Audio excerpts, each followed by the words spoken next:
มันบ่เตียงสักอย่างนะก็เลยมอบตั้งเวลาให้กับทางสถานีนะก็คงจะอาจารย์ท่านพระครูประภัสใจคุณก็คงจะได้มาพบปะกับศรัทธาท่านผู้ฟังทั้งหลาย วันนี้ก็บ่ได้ไปทางใด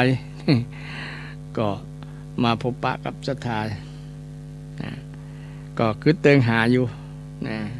ศรัทธาจะคิดเติงหาบ่ฮู้นะศรัทธาท่านผู้ฟังซึ่ง ผู้ที่เป็น FC แฟนพันธุ์แท้ก็คงจะรอคอยฟังอยู่เนาะซึ่งทางรายการนั้นก็มีท่านอาจารย์พระครูประภัสชัยคุณเจ้าคณะตำบลสันปุเลยเขต 2 เจ้าวาดวัดชัยสถานพร้อมกระผมกับอาตมาภาพพระครูสิริอมราภิรัตน์เป็นผู้ดำเนินรายการธรรมะเพื่อสืบสานและเพิ่มแรงบันดาลใจหรือว่ารายการธรรมะช่วงบ่ายโมงถึง3 โมง2 ชั่วโมงเต็มๆนะ2 ชั่วโมงเต็มๆที่จะได้นำสารธรรมคำสอนของพระพุทธเจ้ามาฝากกับท่านผู้ฟังซึ่งหน้าที่ของพระพุทธเจ้าก็มีหน้าที่ทำหน้าที่การนำธรรมะมาฝากก็เป็นหน้าที่ของพระพุทธเจ้าของพระสงฆ์ที่ได้ศึกษาธรรมะคำสอนแล้วก็นำมาเล่าต่อมาบอกต่อเอาสิ่งที่ดีมาฝากเอาสิ่งที่ดีมาฝากกับท่านผู้ฟังสิ่งที่ดีนั้นก็คือธรรมะคำสอนที่เป็นอริยทรัพย์ซึ่งกินบ่เสี่ยงใจบ่เสี่ยงมีแต่ทวีเพิ่มทวีคูณไปเรื่อยๆยิ่งเผยแผ่ยิ่งบอกก็ยิ่งได้บุญได้กุศลซึ่งเป็น สิ่งที่ประสงค์องค์เจ้าจะได้นำคำสอนของพระเจ้ามาฝากมาบอกให้กับท่านผู้ฟังทั้งหลายฟังแต่วานี้ก็ศรัทธาก็คงทราบข่าวกันทางศาลรัฐธรรมนูญเปิ้นสั่งให้นายกรัฐมนตรีเฮาหยุดปฏิบัติหน้าที่ปฏิบัติหน้าที่ของนายกก็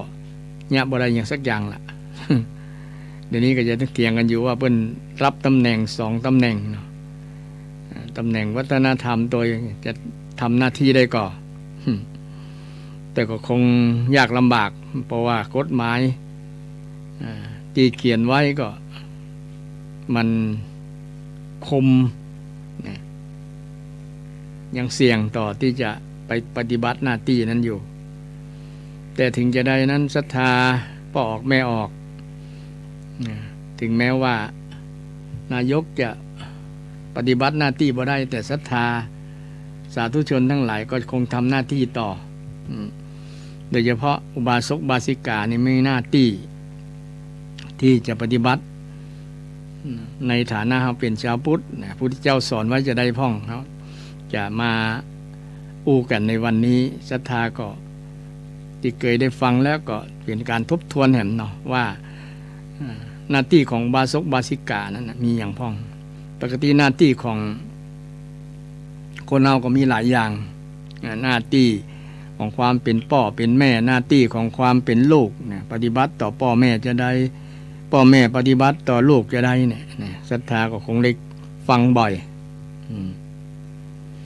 หน้าที่ที่พลเมืองที่จะปฏิบัติกับสถาบันชาติศาสนาพระมหากษัตริย์เนี่ยจะได้พ่องนะเพิ่งก็ตราไว้ในกฎหมายสูงสุดคือรัฐธรรมนูญนะว่าปฏิบัติมีสิทธิ์มีหน้าที่อย่างพ่องนะมีสิทธิ์และก็มีหน้าที่อย่างพ่องนะเพิ่งก็เขียนไว้เป็นอย่างนะก็ทางนี้ถ้ามันบักคัดกับหลักศีลธรรมแล้วก็ถือว่าไปกันได้ดีนะแต่ปัจจุบันนี้ก็เพิ่งก็ยึดหลักคุณธรรมธรรมาภิบาลนั่นแหละนะเพื่อที่จะให้บ้านเมืองมันเดินไปได้ ด้วยดีนะที่จะบ่คัดแย้งคัดอย่างกันนักนะเพราะว่าเดี๋ยวนี้คนต้องการธรรมาภิบาลนะความถูกต้องความหมดจดความสุจริตความเที่ยงธรรมนี่ซึ่งเป็นความปรารถนาของคนทั่วไปเมื่อความดีงามความถูกต้องเขายึดลักความดีงามความถูกต้องเนี่ยทุกอย่างมันก็ยุติเป็นยุติธรรมเนี่ยยุติคือสงบลงได้ไปกันได้อันนั้นบอกว่าละเกี่ยวกับเรื่องบ้านเรื่องเมืองเนาะอูไปหลายๆ เดี๋ยวจะเป็นก้าวไก่เป็นการยุ่งการเมืองแฮมเพื่อนว่าเป็นตู้เจ้ายังยุ่งการเมืองจริงการเมืองก็คือการบ้านนะเนาะเกี่ยวกับเรื่องศรัทธาญาติโยมก็เป็นชาวบ้านชาวเมืองเนี่ยมันก็ต้องเปิงปลาใส่กันอยู่แล้วนะเปิงปลาใส่กันอยู่แล้วต้องเปิงปลาใส่ต้องใส่กันจะอยู่แยกกันโดยเด็ดขาดนั่นก็ยากเป็นเรื่องแล้วยากลำบากเพราะว่าตัวเจ้าก็ต้องเปิงปลาใส่ศรัทธาญาติโยมเปิงปลาปัจจัยสี่อาหารยารักษาโรคเครื่องนุ่งห่มที่อยู่อาศัยนี่ก็ต้องเปิงปลาใส่ชาวบ้านชาวเมืองแต่ศรัทธาที่จะดำเนินชีวิตก็ต้องเปิงปลาพระสงฆ์องค์เจ้าที่จะนำธรรมะมาบอกว่าไผมีหน้าที่อย่างยังทำจะได้นะปฏิบัติจะได้นะถึงจะบ่มีปัญหาถึงจะบ่มีทุกข์ก็นี่ก็เป็นหน้าที่ของพระสงฆ์องค์เจ้าที่จะบอกอย่างในวันนี้ก็นำเรื่องเกี่ยวกับหน้าที่ของบาศกบาสิกามาเล่าให้ศรัทธาญาติโยมฟังในวันนี้เพื่อจะเป็นประโยชน์พ้องนะถึงนายกเพิ่นจะยุดปฏิบัติหน้าที่ของเพิ่นแล้วก็บอกเนี่ยเฮาก็มาแต่เฮาในฐานะเป็นอุบาสกบาสิกานี่จะประยุทธ์ยุดการทำหน้าที่ของความเป็นอุบาสกบาสิกาบ่ได้นะเพราะว่าอุบาสกบาสิกานี่เป็นบริษัทในบริษัท4บริษัทคือมีหุ้นส่วนนะหุ้นส่วนที่จะร่วมมือกันเดินกันไปตามแนวทางมรรคมีองค์8นะตามหลักคำสอนพุทธเจ้าที่ได้สอนไว้ฉะนั้นคนที่เป็นอุบาสกอุบาสิกาเนี่ยก็มีหน้าที่อยู่5อย่างนะที่ศรัทธาลองฟังไปถ้าจำได้ก็ช่วงท้ายรายการก็แสดงความหันความคิดเห็นว่าข้าเจ้าก็มีคุณธรรมธรรมะหรือว่าหน้าที่ที่มีครบถ้วนแล้วทั้ง5อย่างทั้ง5อย่างเพราะเป็นผู้ที่มั่นคงในคำสอนของพระสัมมาสัมพุทธเจ้าฉะนั้นก็ต้องอนุโมทนาสาธุกับท่านนั้นที่มีคุณธรรมครบ5 อย่างคุณธรรมของอุบาสกบาสิกาคำว่าอุบาสกบาสิกานี่ศรัทธาก็คงได้ยินบ่อยว่าแปลเป็นภาษาบาลีเป็นไทยก็แปลว่าผู้นั่งใกล้นะอุบาสิกาผู้นั่งใกล้พระรัตนตรัยนั่นเองนะผู้นั่งใกล้นะอยู่ใกล้ศาสตร์ชาวบ้านก็คืออยู่ใกล้วัดใกล้วานะเป็นคนวัดคนวามีธรรมะธรรมโมประมาณนั้นนะถึงชื่อว่าอุบาสกอุบาสิกาผู้เข้าไปนั่งใกล้นะอุปะแปลว่าเข้าไปใกล้มั่นแล้วก็เป็นผู้มั่นคงในพระรัตนตรัยเป็นผู้นั่งใกล้พระรัตนตรัยนะอุปะว่าเข้าไปใกล้มั่นนะเข้าไปนะเข้าวัดเข้าวาเลยโดยเฉพาะช่วงเทศกาลจะเข้าพรรษาในวันที่11นี่แหละเนาะ11 กรกฎาคมแห่งบ่กี่วันวันนี้วันที่2แล้วเนาะที่2แห่ง9 วันนะจะเข้าพรรษาแล้วนะจะเข้าพรรษาวันเข้าพรรษากับวันอาสาฬหบูชานี้คนละวันกันบางคนเข้าใจว่าเป็นวันเดียวกันจริงวันอาสาฬหบูชาเป็นวันเข้าพรรษาของศรัทธาเนาะก็เลยตีเป็นวันเดียวกันนะเข้าใจว่าเป็นวันเดียวกันจริงวันแรม1 ค่ำวันในละวันแรม1 ค่ำเนาะเป็นวันเข้าพรรษา แรม1 ค่ำเดือน8ได้เดือน10เหนือเดือน10เหนือเป็นวันเข้าพรรษาซึ่งชาวพุทธบาสกบาสิกาผู้สูงอายุคนแก่คนเฒ่าที่จะเคยไปฟังเทศน์ฟังธรรมที่วัดไปสวดโยโกห้องกันไปเจริญสมาธิภาวนาก็จะได้ไปทำกิจกรรมที่เคยปฏิบัติกันมาในช่วงเข้าพรรษาปีนี้อาจจะบางวัดบางวาอาจจะมีกิจกรรมพิเศษให้ศรัทธาได้ร่วมเห็นกิจกรรมร่วมหลายๆวัดบางตำบลบางอำเภอนี่เป็นจัดรวมกันพร้อมในวันศีลหรือว่าวันอาทิตย์วันเสาร์ก็แล้วแต่เพิ่นจะนัดหมายกันจะมีการกิจกรรมสวดมนต์ฟังเทศน์เจริญสมาธิภาวนาในช่วงเทศกาลเข้าพรรษาเป็นกิจกรรมที่น้อมนำคุณงามความดีสู่ชีวิตให้ชีวิตของเราร่มเย็นเป็นสุขด้วยการมาประพฤติวัดปฏิบัติธรรมน้อมนำคุณงามความดีสู่ชีวิตซึ่งเป็นกิจกรรมของชาวพุทธมีทั่วๆไปแต่ละวัดละวานแต่ละอำเภอตำบลจังหวัดก็จัดกันในช่วงเข้าพรรษาก็เป็นเทศกาลที่จะสร้างบุญสร้างกุศลบางคนตั้งจิตตั้งใจจะลดละเลิกอบายมุขเป็นต้นเพื่อที่จะให้ชีวิตดีขึ้นหรือว่าเพื่อลูกเพื่อหลานเพื่อคนอื่นก็แล้วแต่ทำเช่นเลิกเหล้าก็เลิกบุหรี่เลิกยาเสพติดเลิกอบายมุขต่างๆที่มันเป็นปากทางแห่งความเสื่อมก็จะเลิกในช่วงเทศกาลเข้าพรรษาบางคนเลิกบ่ได้ก็ลดลงมาลดจำนวนลดจำนวนก็ยังดีกว่าบ่อย่างสักอย่างเพราะว่าสิ่งที่เป็นอบายมุขมันมีแต่ความหายนะมีแต่ความเสื่อมเสียทำให้เกิดความเสียหายต่อชีวิตของเราไปคบค้าสมาคมมันไปเสพมันไปดื่มไปกินเนาะซึ่งก็เป็นสิ่งที่ควรระมัดระวังในกิจกรรมช่วงเข้าพรรษานี้ก็เป็นกิจกรรมบุญกุศลก็ผู้คนก็นิยมทำช่วงเนี้ยเข้าพรรษากันไปวัดไปวากันอันนี้เรื่อง คำศัพท์ของคำบาสกบาสิกาแปลว่าผู้เข้าใกล้ผู้อยู่ใกล้ใกล้พระรัตนตรัยใกล้วัดใกล้วาซึ่งเป็นความหมายคำแปลของคำว่าบาสกบาสิกาบาสกปัจจัย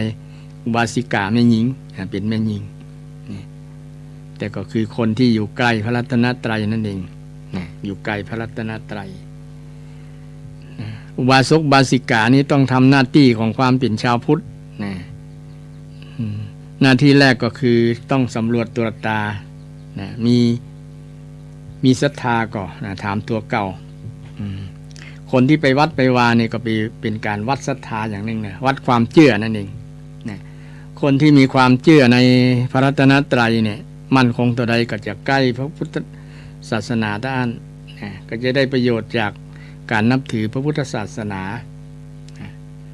ยิ่งเชื่อยิ่งบ่มีความสงสัยลังเลบางคนบ่เชื่อเกิงบ่เชื่อเกิงก็มีล่ะเพิ่นฮ้องว่าศรัทธาหัวเต่าลุบโผล่เข้าออกบางครั้งบ่แน่บ่นอนเป็นคนที่บ่จริงจังบ่มันมีศรัทธาเลาะและบ่แน่นอนบ่มั่นคงเลยเป็นเหตุให้เกิดความหมดเชื่อไปในที่สุดโดยเฉพาะเชื่อเรื่องพระรัตนตรัยเชื่อเรื่องพระพุทธพระธรรมพระสงฆ์โดยเฉพาะเรื่องพระธรรม รือว่าพระรัตนตรัยเนี่ยเป็นสิ่งที่ชาวพุทธทั้งหลายนะถ้าใครมีความเชื่อนะความเชื่อของเขาก็มีหลายอย่างเนาะเชื่ออย่างพ่องนะเชื่อว่าการเกิดมาเนี่ยมีผู้สร้างอย่างนี้ก็มีความเชื่อบางคนก็ว่ามีความเชื่อแบบที่เขาเกิดมากับพ่อแม่ก็สร้างมาไปมีคนอื่นที่ไหนบางคนว่าเชื่อแบบมีพระเจ้าสร้างโลกสร้างเขามาเนี่ยความเชื่อต่างๆมีหลากหลายความเชื่อนะหลากหลายนะมันก็เป็นแรงผลักดันไปสู่การกระทำได้นะจะเชื่อแบบนี้ก็จะมีพฤติกรรมแบบนี้นี่เป็นต้นนะซึ่งความเชื่อนี่เป็นเรื่องใหญ่เรื่องสำคัญทีเดียวนะโดยเฉพาะความเชื่อมั่นตามหลักธรรมคำสอนนะเชื่อว่าทำดีทำชั่วนะนรกมีสวรรค์มีบาปมีบางคนบ่เชื่อก็มีเนาะเชื่อแบบว่าตายแล้วบ่เกิดมีชาติเดียวเนี่ย ก็เป็นความเชื่อเหมือนกันนะบางศาสนาบางลัทธิก็ว่าแต่ถ้าจะไปเกิดนี่ก็ต้องไปวันตัดสินไปพบพระเจ้าก่อนพระเจ้าจะให้เกิดบ่ให้เกิดบ่นะตามหลักในความเชื่อทางพุทธศาสนานี่ก็สอนเรื่องห้องว่าการเวียนว่ายตายเกิดบ่มีที่สุดบ่มีเบื้องต้นและที่สุดมันหาเริ่มต้นบ่ได้จุดเริ่มต้นบ่ได้นะจุดเริ่มต้นตามหลักที่ได้ศึกษามาก็คือจุดเริ่มต้นคืออวิชชาเนี่ยทำให้มันเกิดนะทำให้มันเกิดทุกสิ่งเพราะว่าอวิชชานี่เป็นตัวเริ่มต้นเลยนะแต่ถ้าลัทธิอื่นเป็นว่าพระเจ้า พระเจ้าเป็นปฐมเหตุทั้งหลายทำให้เกิดทุกสิ่งทุกอย่างแต่ทางพุทธศาสนานี่ชีวิตเริ่มต้นที่อวิชชานะอวิชชาคือความรู้นี่ก็เป็นความเชื่อตามหลักนะโดยเฉพาะความเชื่อทางพุทธศาสนาจะมีปัญญามาควบคุมเสมอบ่ได้ให้เชื่อแบบงมงายบ่เชื่อไร้เหตุผลนี่พุทธเจ้าบ่ได้สอน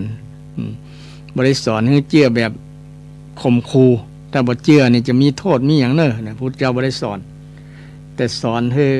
ว่าถ้าเชื่อต้องมีเหตุมีผลมีหลักเหตุผลนะรองรับเชื่อแบบนี้ประกอบด้วยปัญญานั่นเองนะที่เราเชื่อแบบเนี้ยต้องถามตัวเก่าว่ามันมีเหตุมีผลอย่างแล้วมันเป็นไปได้ก็มันถูกต้องก็นี่เป็นสัมมาศรัทธานะไม่ใช่เป็นมิจฉาศรัทธาสัมมาศรัทธาความเชื่อที่ถูกประกอบด้วยเหตุผลที่ประกอบด้วยสติปัญญานะถึงจะเป็นผู้ที่มีความเชื่ออย่างถูกต้องตามหลัก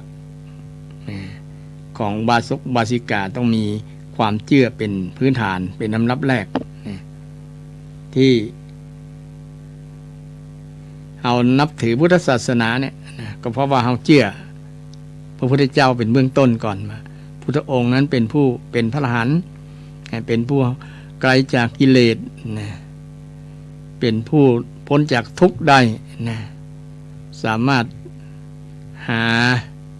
โอสถธรรมโอสถเนี่ยมาแก้ความเจ็บได้นะก็มีความเชื่อแบบนั้นเชื่อว่าพระองค์นำคนเราทั้งหลายได้พ้นจากทุกข์ได้เชื่อมั่นในพระรัตนตรัยแต่พระองค์ก็ไม่ได้สอนให้เชื่อในสิ่งศักดิ์สิทธิ์ว่าจะโดนบันดาลนะให้เป็นอันเป็นอี้นะพระองค์ทรงสอนให้เพียงชี้บอกว่าถ้าอยากมีสุขต้องทำเองนะต้องปฏิบัติเองเนี่ยถ้าอยากมีทุกข์ก็เหมือนกันคุณก็ทำเองนะมันก็เป็นผลออกมาก็เป็นทุกข์นะถ้าจะมีสุขก็ทำเองนะถ้าอยากจะมีสุขก็ต้องทำบุญพุทธเจ้าบอกถ้าอยากจะมีทุกข์ก็ต้องทำบาป เนี่ยมันทำบาปไปถึงได้ทุกข์เนี่ยผลออกมามันเป็นลักษณะนั้นเขาจะเชื่อบ่เชื่อก็ลองพระเจ้าบ่ได้บังคับให้เชื่อนะแต่ลองปฏิบัติดูได้นะลงทุนทดสอบได้ลองผิดลองถูกได้นะก็มาเปรียบเทียบกันว่าระหว่างทำบุญกับทำบาปเนี่ยมันผลต่างกันจะได้นะก็เพื่อที่จะให้ความเชื่อเฮามั่นคงนะเฮาก็ในฐานะชาวพุทธเราก็ทดลองเลยนะเช่นทำบาปกับทำบุญต่างกันจะได้เนี่ยการทำบาปโดยเฉพาะความคิดที่บดีเกิดขึ้นกับจิตใจเนี่ยมันก็เป็นผลกระทบกับจิตใจเฮาเนี่ยเป็นผลลบต่อจิตใจเนี่ยเวลาเราคิดเช่นคิดโกรธคนอื่นเนี่ยนะกับคิดเมตตานั้นเป็นบุญนะคิดฮักกันเนี่ยถ้าคิดโกรธกันนี่เป็นบาปนี่เปรียบเทียบมือหันนะไผบ่เชื่อว่ามันเป็นบาปมันบ่มีโทษเนี้ยนะคิดชั่วก็พระองค์ก็บ่ได้ห้ามเนี่ยนะแต่เพียงกี้บอกว่ามันเป็นทุกข์เนอะมันบ่ดี มันเป็นโทษนะเป็นทุกข์เป็นโทษบ่เป็นประโยชน์กับตัวเฮาเลยนี่การทำบาปทำอย่างนี้นี่ถ้าเราเปรียบเทียบแบบนี้ก็จะได้มีความเชื่อแบบเกิดสติปัญญานะคำสอนพระเจ้านี่เปิ้นบ่ได้บังคับเนาะสอนให้เฮาได้ปฏิบัติทดสอบลงมือทำดูด้วยตัวเฮาเองจะรู้ชัดด้วยตัวเฮาเองเฮาจะเป็นรู้เองนะปัจจัตตังเป็นของเฉพาะตัวรู้ได้เฉพาะตัวรู้ได้เองคนอื่นจะมาสั่งมาสอนตะไดก็บ่ฮู้เท่าที่เฮาลงมือปฏิบัติเองนะมันจะฮู้ชัดความมีศรัทธาเนี่ยเป็นเบื้องต้นของชาวพุทธบาสิกาที่เฮาควรมีในจิตในใจคือมีศรัทธาโดยเฉพาะศรัทธาตั้งมั่นและศรัทธาสาธุปฏิทิตาศรัทธาตั้งมั่นในคุณงามความดีในพระรัตนยังประโยชน์ให้สำเร็จยังความสุขให้เกิดนะยังความสำเร็จนะถ้าคนเฮาได้เชื่อโดยเฉพาะเชื่อถูกต้องนะเชื่อในทางที่ดีเชื่อในบุญในกุศลว่าทำแล้วเกิดประโยชน์นี่ก็เป็นความเชื่อที่ถูกต้องนะมันมีแต่ผลดีกับตัวเฮาถ้าบางคนมีความเชื่อว่าทำดีแล้วบ่ได้ดีเนี่ยก็มีอยู่นะก็เลยบ่เชื่อนรกสวรรค์ก็บ่มีหรอกมันเปิ้นหลอกกันหลอกกันบ่ได้นี่ก็มีความเชื่อนะบางคนบ่นับถือศาสนาก็มีเนาะนะมองเรื่องศาสนาเป็นเรื่องค่ำคละเป็นเรื่องมันบ่หันประโยชน์จากการนับถืออย่างประมาณนั้นน่ะคนมีความเชื่อแบบนี้ก็มีแต่เมื่อเขาเหล่านั้นได้รับผลได้ประสบผลได้ประสบกับสิ่งที่ผิดหวังพ่องนะได้เจอกับอุปสรรคปัญหาต่างๆในการดำเนินชีวิตเนี่ยคงจะตั้งคำถามเหมือนกันเกิดจากอย่างนี้นะคงประมาณนั้นนะอันจริงพระเจ้าเนี่ยเป็นผู้ที่ใจใหญ่ที่ใจกว้างที่สุดนะเปิ้นบ่ได้หันแก่ตัวเปิ้นบ่ได้บังคับไผศรัทธานะบ่ได้บังคับคนให้เชื่อบ่ได้บังคับให้คนมานับถือนะแต่เปิ้นสอนให้ได้หันความจริงคือธรรมะสัจธรรมเนี่ยให้คนได้หันคำสอนที่พระองค์ได้สอนมันแต้บ่แต้ก็พิสูจน์ได้ด้วยตัวเฮาเองนะเหมือนกับครูบาอาจารย์ที่สอนนะเปิ้นเอาการบ้านไปทำเนี่ยก็คือมีทักษะพิสูจน์ได้ว่ามันเป็นเนี่ยผลนะโจทย์แบบนี้ผลก็ต้องแบบนี้เป็นต้นนะก็สร้างเป็นนิสัยให้เกิดเป็นคนที่มีเหตุมีผลพุทธศาสนาก็เช่นเดียวกันนะเป็นศาสนาที่มีเหตุมีผลสามารถตอบได้ทุกปัญหาตอบได้ทุกคำถามใครมีคำถามยังในหลักพุทธศาสนาตอบได้หมดเลยมนุษย์ทั้งหลายเนี่ยมีปัญหาเพราะว่าจะเป็นคนชาติใดภาษาใดก็ตามมีปัญหาในการดำเนินชีวิตเนี่ย ในทางพุทธศาสนามีคำตอบให้ทุกคนทุกปัญหาอันนี้เป็นความเชื่อในความเชื่อของบาสิกาเนี่ยเป็นข้อแรกเลยถ้าใครมีแล้วถือว่าได้กำไรชีวิตนะโดยเฉพาะเชื่อในหลักพุทธศาสนาเชื่อในเรื่องกรรมเนี่ยเชื่อในเรื่องกรรมรักกรรมเนาะว่าทำดีทำชั่วเนี่ยชั่วก็คือชั่วดีก็คือดีเนี่ยแยกแยะออกได้ ถือว่าเป็นผู้ที่มีศรัทธาในหลักคำสอนถือว่าเป็นสิ่งที่น่าภาคภูมิใจกับตัวเฮาที่มีความเชื่อแบบนี้บ่ต้องไปเสียใจอะไรในอดีตเพราะเฮาเดินมาถูกต้องแล้ว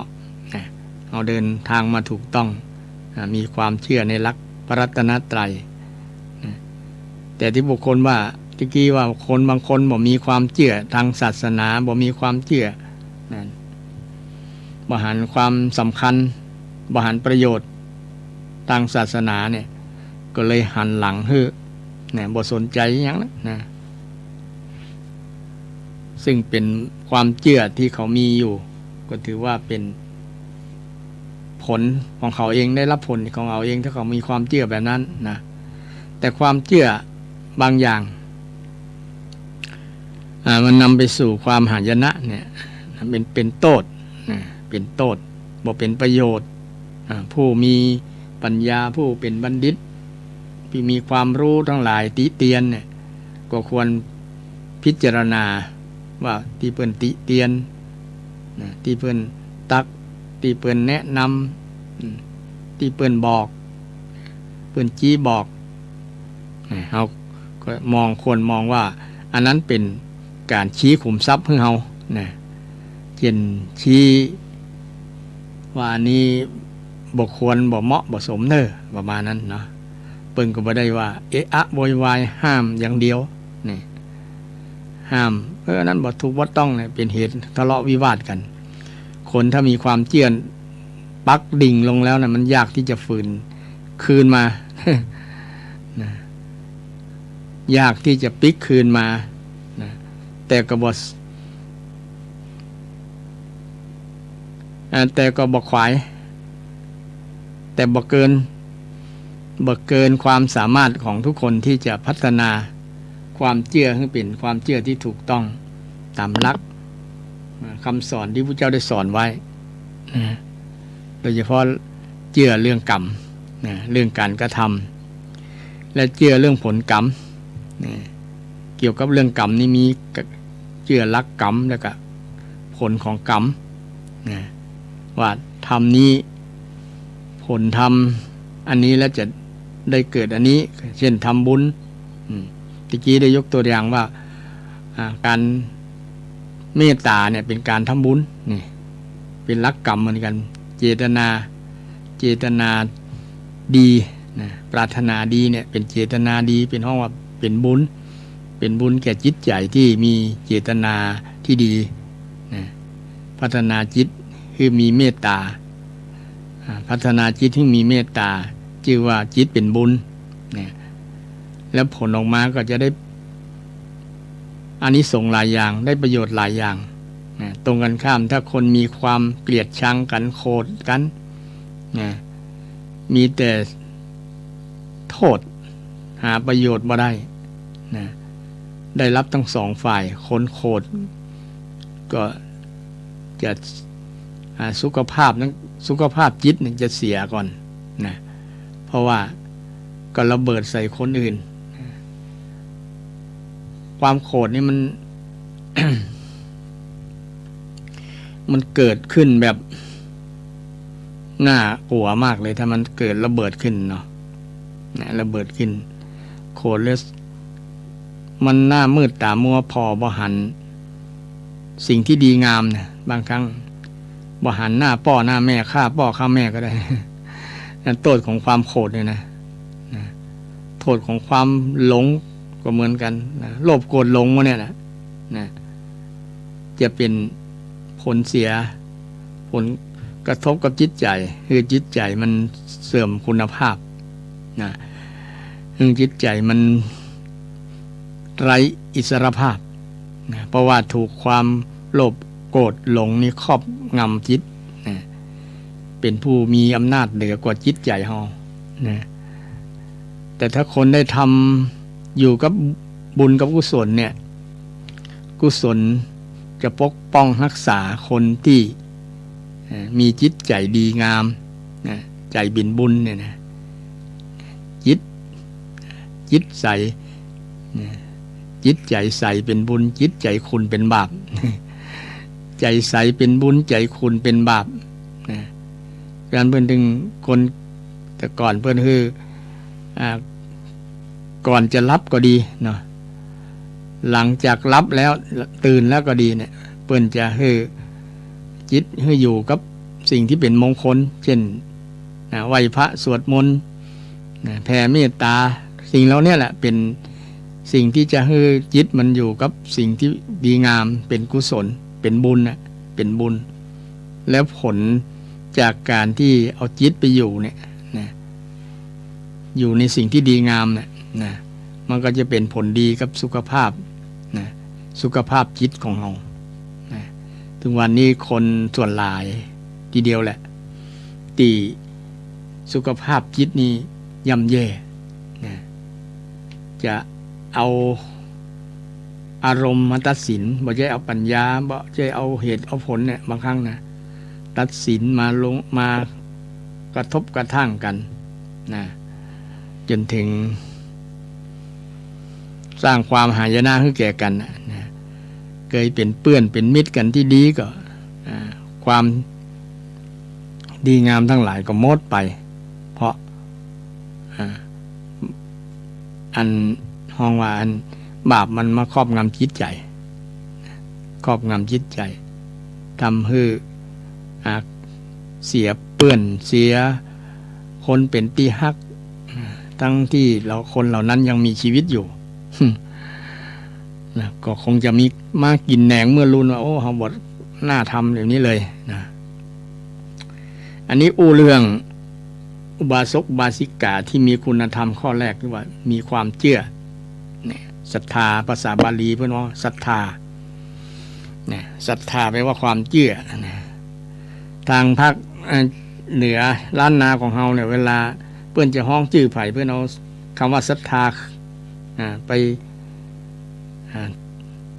อยู่ตั้งหน้าก่อนใส่ตั้งหน้าก่อนใส่หน้าก่อนเติมทั้งหน้าไว้ศรัทธาแม่นั่นศรัทธาพ่อนั่นก็คือมันในลักษณ์ของความเชื่อเป็นสัญลักษณ์บ่งบอกว่าแม่นั้นมีความเชื่อในพระ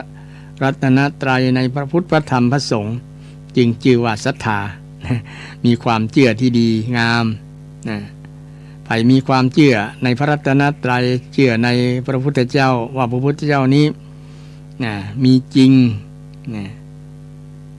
แล้วก็มีคุณงามความดีเพื่อนน้องว่ามีคุณพระพุทธเจ้ามีคุณ56ที่ว่าที่เขาจำได้เนาะศรัทธาพระธรรมมีแต่อะไรมี38พระสงฆ์มี14เนี่ยรวมกันแล้วเป็น108นี่อันนี้เป็นนับเป็นพยางค์นี่เป็นกำอูที่ออกทีละคำเนาะทีละคำเช่นอิติปิโสเนี่ยออกทีละพยัญชนะออกสระเนี่ยออกทีละครั้งละครั้งนี่นับเป็นคุณแต่จริงถ้านับจะอันมันบ่ได้ความหมายนะคุณของพระพุทธเจ้าจริงๆเนี่ยมีทั้งหมด9มั้ยก็ศรัทธาอิติปิโสภควาอรหังเนี่ยข้อแรกเลยอรหังเนี่ยเป็นคุณข้อแรกสัมมาสัมพุทโธเป็นคุณที่2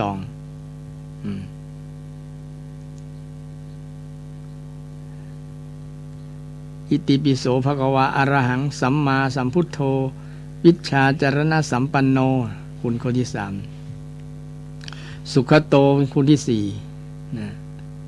โลกวิทูเป็นคุณที่ 5สุขโตโลกวิทูอนุตตโรปุริสธรรมข้อที่ 6นะอนุตตโรปุริสธรรมอสารถิเนี่ยเพิ่นนับแบบเนี้ยศรัทธาแล้วก็เอาถ้าแปลสวดมนต์แปลอะไรอย่างก็จะได้รู้ความหมายของคุณความดีของพระพุทธเจ้าเนี่ยเราเชื่อในคุณความดีของพระพุทธเจ้าว่าพระพุทธเจ้านี่มีคุณความดีแบบเนี้ยนะแบบที่เราได้สวดถึงวันน่ะอิติปิโสภควาอะระหังสัมมาจนถึงภควาติเนี่ยนะนับแล้วเป็นจำนวนนี้ได้เก้าข้อนะได้9 ข้อเช่นข้อแรกที่ว่าอรหังนะเป็นพระอรหังอยู่ไกลจากกิเลสเนี่ยนะพุทธเจ้านี่เพิ่นอยู่ไกลจากกิเลสโอ้ห่าง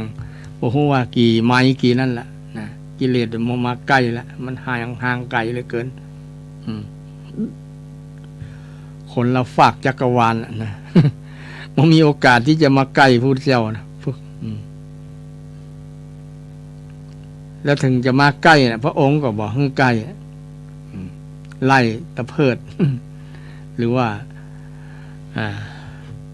ทำให้กิเลสนั้นมันอับอายหรือว่าไงบอกกล้ามาเห็นบอกกล้ามาเห็นเช่นที่ช่วงที่พระองค์ตรัสรู้ใหม่ๆนะมีนางตัณหาอรดีหลายๆนางที่มา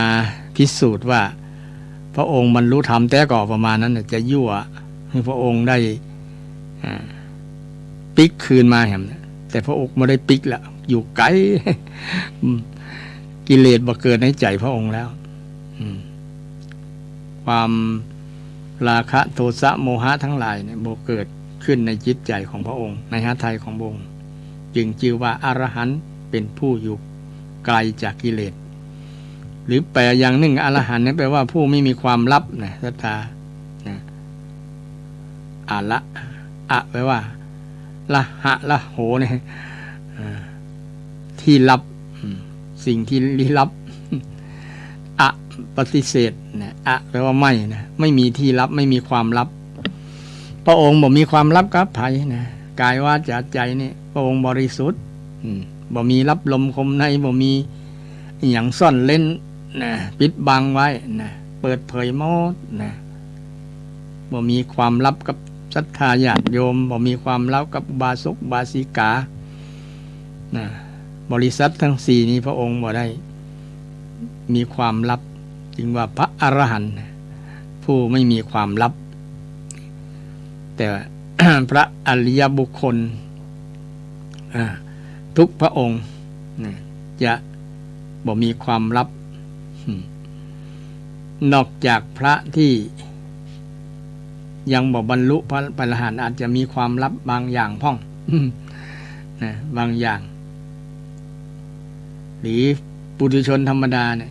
ย่อมจะมีความลับย่อมปิดบังความลับความจริงบ่ฮื้อนะคนอื่นได้ฮู้เพราะว่าฮู้แล้วอาจจะหนาวประมาณนั้นนะอาจจะเสื่อมศรัทธานะศรัทธาจะเสื่อมศรัทธาหมดความเชื่อเนี่ยหมดความเชื่อเช่นข่าวภิกษุบางรูปบางตนนี่อาจจะเกิดขึ้นบ่อยๆทีถ้าศรัทธาบ่มีความเชื่อมั่นในพระอริยบุคคลในพระรัตนตรัยแล้วอาจจะถอยล่นลงมาเคยมีศรัทธานักแต่ล่นลงลดหย่อนลงมาลดน้อยลงมาหรืออาจจะบ่เกิดเลยนะอาจจะเปลี่ยนแนวคิดเปลี่ยนความคิดก็ได้เพราะบ่มีความมั่นคงในพระรัตนตรัยนะคนที่มีความมั่นคงความเชื่อในพระรัตนตรัยมั่นคงเนี่ยคนนั้นก็เป็นเปิ้นของว่าเข้าสู่เป็นพระอริยบุคคลขั้นต้นเลยนะศรัทธาเป็นพระอริยบุคคลขั้นต้นก็คือพระโสดาบันเนี่ยเพราะว่าพระโสดาบันนี้เป็นผู้ที่มีคุณธรรมอยู่ข้อหนึ่งที่ว่า บ่มีความสงสัยนะ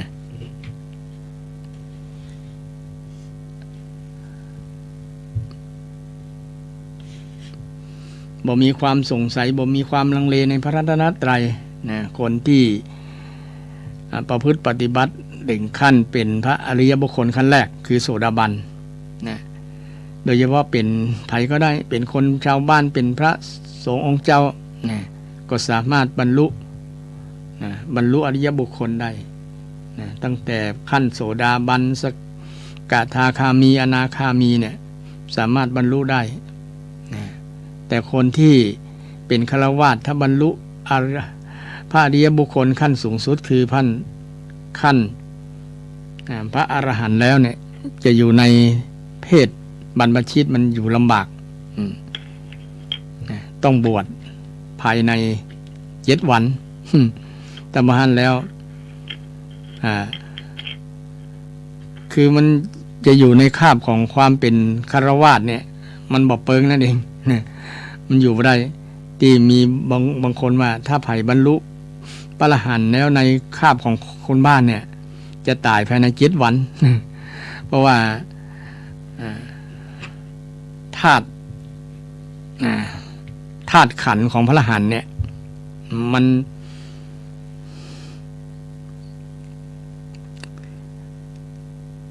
ธาตุขันธ์ของพระอรหันต์มันสูงนะแล้วธาตุขันธ์ของฆราวาสมันต่ำมันบ่รับมันบ่เปิงกันมันบ่เหมาะสมกันนะมันจะทำให้อยู่ด้วยธาตุของฆราวาสลำบากนะฉะนั้นคนที่มีศรัทธามั่นคงในพระรัตนตรัยเนี่ยก็เป็นคุณธรรมข้อหนึ่งของที่จะนำไปสู่พระอริยบุคคลขั้นต้นคือพระโสดาบันนะศรัทธาท่านใดที่มีความเชื่อมั่นในพระรัตนตรัยอย่างมั่นคงเลย100%เต็มนะ100%เต็มบ่มีบกพร่องเลยนะก็ควรภาคภูมิใจเลยว่าเราเป็นคนมีบุญแล้วศรัทธาถึงแม้จะมีข่าวนั้นข่าวนี้ก็บอกสะทกสะท้านนะข่าวเรื่องตุ๊ดเจ้าอันนั้นอันนี้ก็บอกสะทกสะท้านเพราะว่าเป็นคนมั่นคงในพระรัตนตรัยแล้วหรอนะตุ๊ดเจ้าที่เป็นข่าวก็บ่ใช่พระที่เฮานับถือไงนะพระที่เฮาเป็นนะสังฆังสรณังคัจฉามิเนี่ยที่เฮาไหว้อยู่เนี่ยก็คือพระอริยบุคคลตั้งแต่โสดาบันเป็นต้นนะถ้าท่านที่มีเหตุมีอย่างเกิดขึ้นเนี่ยท่านบ่ถือว่าเป็นพระอริยบุคคลขั้นโสดาบัน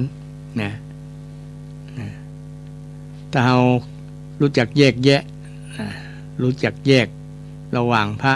สมมุติสงฆ์และพระอริยสงฆ์ได้มันก็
สันอุ้มอะโยมสันอุ้ม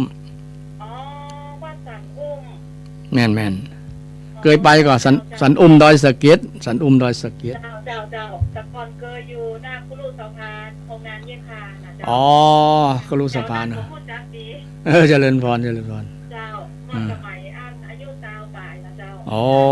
เจริญพรขอบคุณหลายๆเนอะเจ้ามานักการนะเจ้าขอบคุณนักหลายอ๋อเป็นว่าอูไปก็บ่ได้ยินเสียงเนาะตั้งสถานี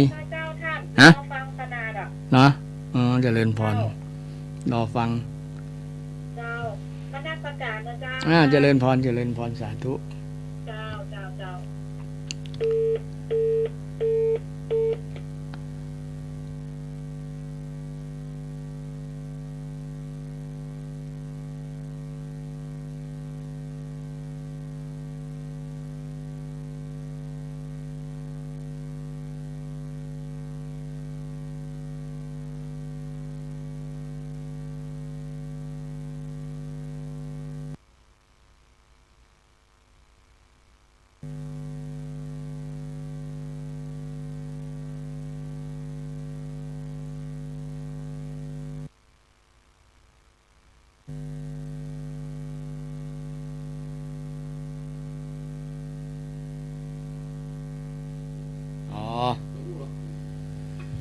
ก็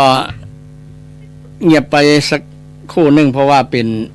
ระบบเครื่องเสียงเครื่องกระจาย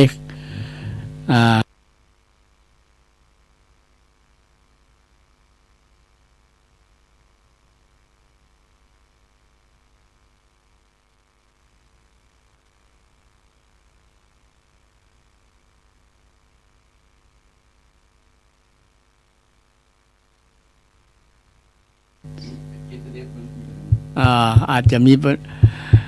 เทคนิคดังเทคนิคของอินเทอร์เน็ตเนาะก็บ่มีหยัง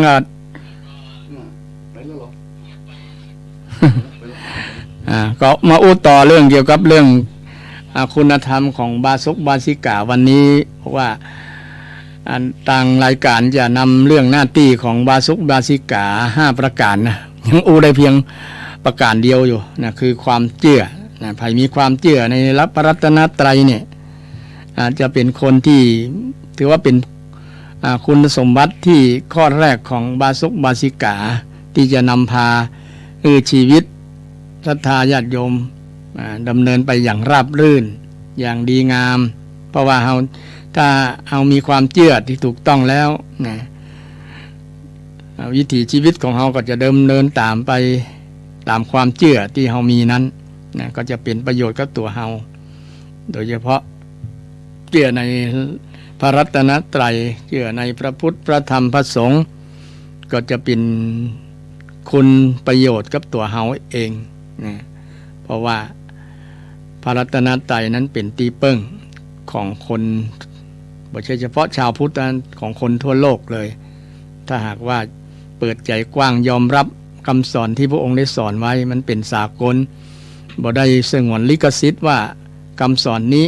นำไปใช้กับคนอื่นบ่ได้นะยิ่งพระองค์ยิ่งยินดีถ้าใครจะนำคำสอนแต่บ่ต้องมานับถือพระองค์ก็ได้พระองค์ยังเปิดใจกว้างเนาะเพราะว่าในหลักใจกว้างเนี่ยเรื่องเกี่ยวกับศรัทธาอย่าฟังด่วนเชื่อเนี่ยมีตั้ง10อย่างก็หรอนะอย่าฟังด่วนเชื่อว่าคนนั้น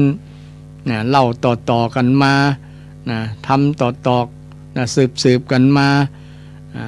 เชื่อเพราะคนนั้นน่าเชื่อถือเชื่อเพราะคนนี้เป็นครูบาอาจารย์เนี่ยอย่าฟังสรุปด่วนเชื่อด้วยนะแม้แต่ด่วนเชื่อคัมภีร์เนี่ยเช่นคัมภีร์ในทางศาสนาคัมภีร์พระไตรปิฎกอาจจะพิมพ์ตกพิมพ์หล่นหรือว่าอาจจะเป็นส่วนของพระอัตถกถาจารย์เพิ่นได้อธิบายยกข้อความจากที่หลายๆที่หลายๆแห่งซึ่งมันบ่เกี่ยวข้องกับบ่เกี่ยวข้องกับอันประวัติทางศาสนาเลยแต่ก็มีอยู่ในพระไตรปิฎกมีเป็นต้นทำบ่สามารถแยกแยะนั้นได้ นะเพราะว่าเราอาศัยพระอัตถกถาจารย์ถึงวันเนี่ยที่เพิ่นอธิบายต้องอาศัยเพิ่นอธิบายนะเพราะว่าเราบ่ฮู้ภาษาบาลีภาษาสิงหนภาษาเนี่ยที่ก่อนหน้าที่จะมาบันทึกเป็นภาษาไทยแปลเป็นภาษาไทยเนี่ยก็ต้องอาศัยอัตถกถาจารย์นั่นแหละเปิ้นบางบทบางแห่งอาจจะเปิ้นอธิบายที่เฮาบ่สามารถแยกแยะในส่วนที่เป็นความคิดของเปิ้นได้นะในส่วนนี้เป็นคำสอนพุทธเจ้าโดยตรงเนี่ยเฮาบ่สามารถแยกแบบนี้ได้แต่บางอย่างก็ต้องอาศัยเปิ้นส่วนนักนั่นแหละนะอาศัยเปิ้นนะอย่างพระสารีบุตรก็ถือว่าเป็นพระอัตถกถาจารย์รูปหนึ่งพระอานนท์หมดเนี่ยเป็นหมดละนะถ้าบ่เชื่ออานนท์ถ้าบ่เชื่ออย่างบ่เชื่อพระสารีบุตรก็จบแล้วกันเนาะเพราะท่านเหล่านั้นก็เป็นพระอรหันต์ที่ มีสติปัญญาจำธรรมะจำคำสอนพระเจ้าได้นักกว่าภัยหลายๆท่านถ้าบ่มีท่านเหล่านี้ก็คงมีเจตนาที่จะอธิบายเพิ่มเติมบางครั้งคนเฮามันถ้าฟังไปแล้วนะบางครั้งมันก็เข้าใจลำบากแล้วเช่นคำว่าอัตตาหิอัตโนนาโถเนี่ยเป็นต้นเนาะแล้วมีบางคำสอนที่ว่า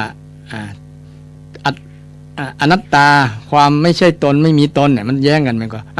เมื่อไม่มีตนแล้วเป็นไดจึงพึ่งตนเนี่ยมันก็ต้องมาอธิบายเนี่ย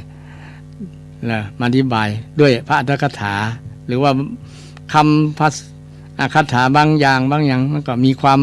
หมายที่ต้องอธิบายลึกซึ้งให้เข้ากับภาษาให้เข้าประเทศนั้นๆได้เนี่ยประมาณนั้นเนาะฉะนั้นบางอย่างคำบางอย่างธรรมะบางข้อบางอย่างมันจะเราจะไปด่วนสรุปว่าเป็นนั้นเป็นนี่เลยมันก็จะผิดไปเนี่ยฉะนั้นเป็นบอกอย่ารีบด่วนเชื่อเกี่ยวกับเรื่องตำรับตำราโดยเฉพาะตำรับตำราคนที่ปุถุชนทั้งหลายเขียนขึ้นเนี่ยยิ่งต้องพิจารณาใหญ่นะแต่พระอรหันต์เพิ่นได้เขียนเพิ่นได้บันทึกไว้นี่นะมีเปอร์เซ็นต์ความถูกต้องนักกว่าถูกต้องนักกว่าฉะนั้นในท่าทีความใจกว้างของพระพุทธเจ้าเนี่ยสุดยอดศรัทธาเปิ้นบ่ฮื้อเชื่อง่ายๆต้องเชื่อมีแบบปัญญาประกอบด้วยปัญญาเชื่อประกอบด้วยปัญญามีเหตุมีผลพระพุทธองค์ก็เป็นบุคคลต้นแบบอยู่แล้วสอนให้คนอย่าเชื่องมงายนั่นเองหลักการจริงๆเชื่อแล้วต้องมีเหตุมีผลอย่างเชื่อในคำสอนของพระเจ้าในพระรัตนตรัยพระองค์ก็ยังให้ทดลองดูบ่ได้บังคับ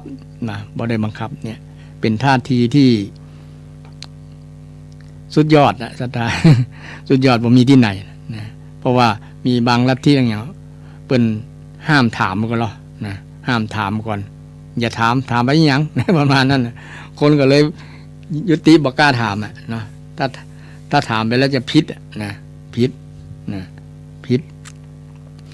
เอาอย่างเอาโทษเอาอย่างมาคู่กับเราบางอย่างเอานรกเอาโอ้น่ากลัวบางอย่างแต่พระเจ้าบ่เคยขู่บ่เคยข่มไผเพียงแต่ชี้โทษแล้วก็ชี้บอกบุญบอกกุศลบอกหนทางที่ดีงามบอกชี้ทางพระนิพพานอันพ้นโศกวิโยคภัยอันนี้เป็นหลักคำสอนหลักปฏิปทาของพระสัมมาสัมพุทธเจ้าเนี่ยเป็นที่ยอมรับนับถือเป็นที่น่ากราบน่าไหว้อย่างสนิทใจแล้วศรัทธาถึงแม้ว่าบางครั้งเราไปกราบหินที่สมมุติเป็นพระเจ้าเนี่ยเนาะบางคนก็โจมตีกันว่าไปกราบหินกราบดินกราบทรายอย่างมันมีประโยชน์อย่างประมาณนั้นนั่นจริงสำหรับ คนก็มีหลายระดับด้วยกันคนที่บรรลุแล้วก็บ่จำเป็นต้องกราบก็ได้เพราะว่าเป็นมั่นคงใน พระรัตนตรัยแล้วแต่คนที่ยังศรัทธาบ่มั่นเนี่ยจำเป็นต้องมีรูปเหมือนดีกว่านะเพราะว่ามันจะได้นึกได้ไงยามที่เกิดอุปสรรคปัญหาคนสมัยแต่ก่อนเพิ่นเอาคล้องคอไว้ด้วยนะแต่คล้องคอนี่ยังบ่มั่นต้องคล้องใจนะพุทธรูปต้องคล้องไว้ที่ใจเลยถึงจะมั่นคงคล้องคอบางครั้งก็ลืมก็มีเนาะคล้องคอเพื่อให้นึกถึงพุทธานุสตินึกถึงคุณของพระเจ้าพุทธานุสติบางคนก็นับถือครูบาอาจารย์ก็เอารูปครูบาอาจารย์เจจิอาจารย์ที่เราเคารพนับถือก็คล้องคอก็จะได้นึกถึงคำสอนของท่านท่านเหล่านั้นก็เทียบเท่ากับอาจจะเป็นพระอริยบุคคลก็ถือว่าเป็นพระอรหันต์เป็นสังฆรัตนะได้นะเราก็จะสามารถยึดเอาคำสอนเราไม่ได้ยึดวัตถุนะแต่ยึดคำสอนเวลาเราได้วัตถุมงคลมาเนี่ยเราจะเอาไว้ไหนดีเนี่ยบางคนเต็มห้อง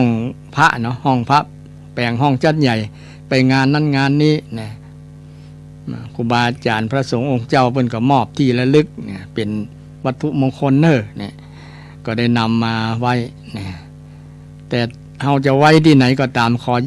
ขออย่างเดียวเอาไว้ในจิตในใจเนี่ยสำคัญนะไว้ในจิตในใจแต่เมื่อหันท่านแล้วก็ควรนึกถึงที่เราได้รับวัตถุมงคลมานะวัดนั้นเพิ่นสอนจะได้ครูบาอาจารย์เพิ่นสอนอย่างพ่องนะเอาสาระสำคัญจากธรรมะนะสารธรรมเนี่ยเอาสาระธรรมเนี่ยมาประดับจิตประดับใจนะเพื่อให้ธรรมะนั้นมาประคับประคองชีวิตของเฮานะเป็นสรณะเป็นที่พึ่งในโดยแท้นะฉะนั้นศรัทธาญาติโยมทั้งหลายภายมีศรัทธาตั้งมั่นแล้วจะเป็นอุบาสกบาสิกาที่ดีข้อต่อมาคือมีศีลนะบาสิกาต้องมีศีลนะศีลเป็น มีคำอธิบายจากอัตถกถาไว้เช่นเดียวกันนะการไม่ก้าวล่วงชื่อว่าศีลเนี่ยการเว้นเวรมณีที่ศรัทธาเวลารับศีลเนี่ยคำว่าเวรมณีการเว้นชื่อว่าศีลนะการสำรวมชื่อว่าศีลเนี่ยคำว่าศีลนี่มีหลายความเย็นนะก็ชื่อว่าศีลปกติก็ชื่อว่าศีลนะมีเป็นความหมายเป็นคำแปลนะหลายๆอย่างสรุปแล้วที่จะเว้นก็ตามการบ่ก้าวล่วงก็ตามเว้นก็คือเว้นจากการล่วงละเมิดกายวาจาใจคนอื่นแล้วก็งดเว้นการเบียดเบียนตัวเองนี่การงดเว้นการเบียดเบียนงดเว้นบ่เบียดเบียน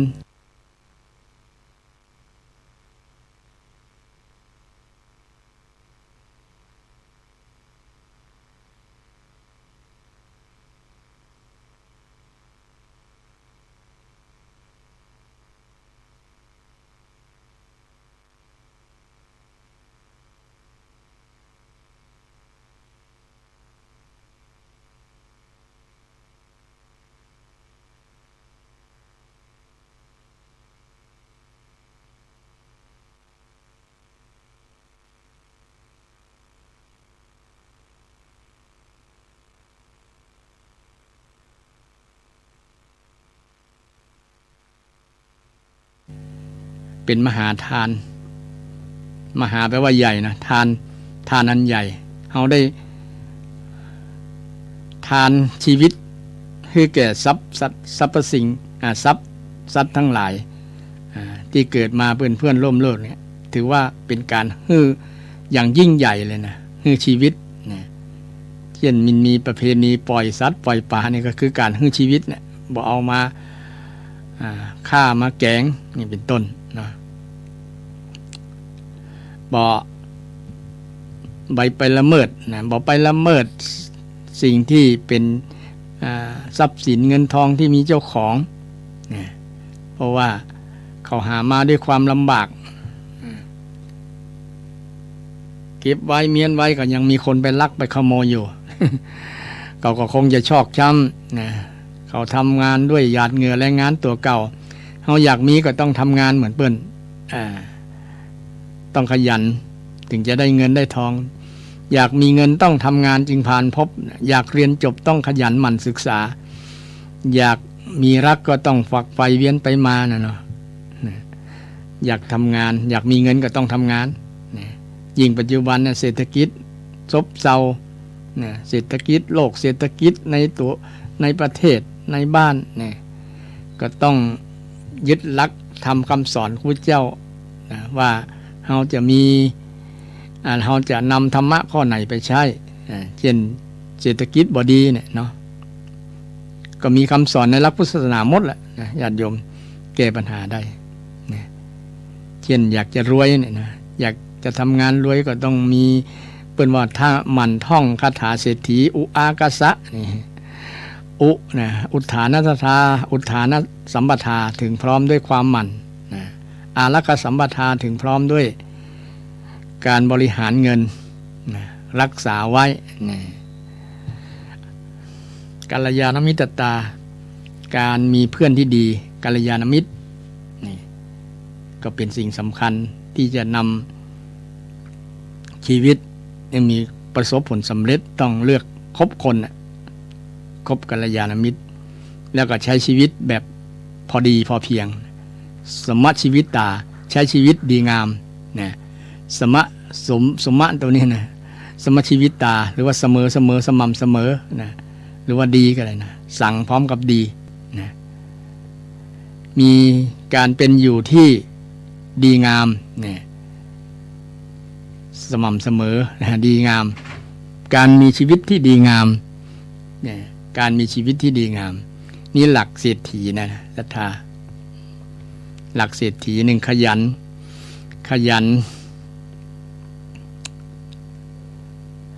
ันหารักษาไว้ใกล้บัณฑิตใช้ชีวิตแบ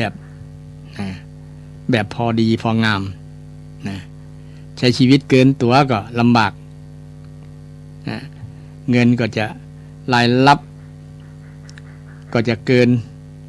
นะรายจ่ายเกินรายรับนะรายจ่ายเกินรายรับบ่พอกับรายจ่ายนะก็ต้องบริหารเงินให้เป็นไปบางคนทำเงินได้แต่ว่ามันบริหารเกินนะบางคนปัจจุบันเนี่ยโดยเฉพาะคนปัจจุบันเนี่ยมีหนี้สินนักต่อครอบครัวต่อครัวเรือนเนี่ยเปิ้นหารกันแล้วได้เป็นหลายแสนล้านหลายแสนนะต่อคนน่ะแม้แต่อาตมาก็เป็นหนี้อยู่ในหั่นเลย นะยิ่งจะไปกู้มาแฮมเนี่ยรัฐบาลจะไปกู้มาแฮมก็ซ้ำเป็นหนี้ใหญ่นะเนี่ยจะได้บอกมันเป็นหนี้นะในหลักพุทธศาสนาก็ถือว่าไผบ่เป็นหนี้ถือว่ารวยแล้วหรอนะมีคำสอนวันน่าจะนำหลักที่ว่าพระคนไม่เป็นหนี้เนี่ยถือว่ารวยแล้วนะเพราะว่ามีบทที่ว่าอินาทานังทุกขังโลเกความเป็นหนี้เป็นทุกข์ในโลก นะความทุกข์ทั้งหลายมีความเป็นหนี้เนี่ยนะหนี้เนี่ยเป็นเหตุทำให้เกิดทุกข์นะทำให้เกิดทุกข์ฉะนั้นอย่าสร้างหนี้นะแต่ก็ยากลำบากที่จะบ่สร้างเนาะบางคนว่ามันบ่มีทุนก็จำเป็นต้องมีหนี้ก็ไปลงทุนก่อน ก็จริงอยู่ต้องดูที่ความเหมาะสมความสามารถกำลังของเราที่จะพอที่จะใช้หนี้ได้ก่อนะใช้หนี้ได้ก่อนะสมมุติว่ามันลงทุนมาแล้วมันบ่สมหวังมันผิดหวังไปมันบ่ได้ดังที่ตั้งใจไว้ดังที่ว่าคาดหวังไว้เนี่ยนี้จะได้คือมันพอดีกับตัวเฮานะสมรรถชีวิตตาใช้ชีวิตที่พอดีพอเพียงนั่นเองนะชีวิตที่พอเพียงพอเพียงพอดีกับรายรับรายจ่ายนะถ้ามันมีแล้วก็พยายามที่จะ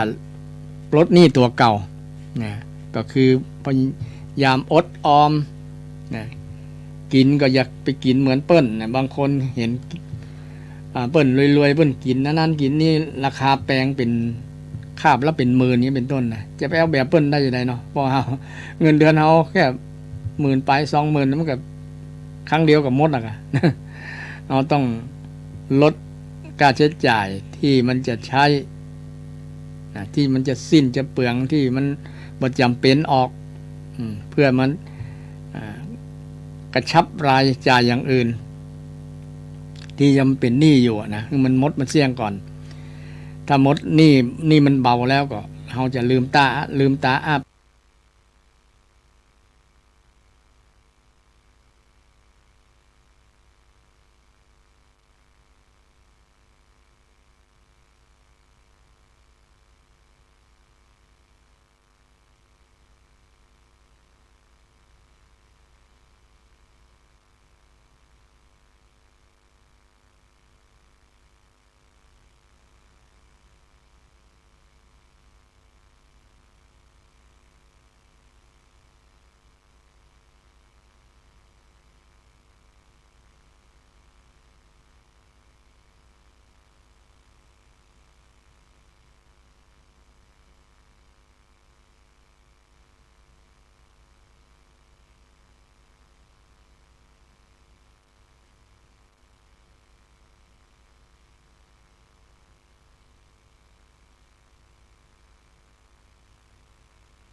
ปัญหาชีวิตคนนั้นมีปัญหาจะได้เนี่ยสามารถแก้ได้ทุกคนนำธรรมะเพราะว่าเป็นธรรมะโอสถเป็นยาขนาดเอกเลยธรรมะคำสอนวันนี้เรามองข้ามไป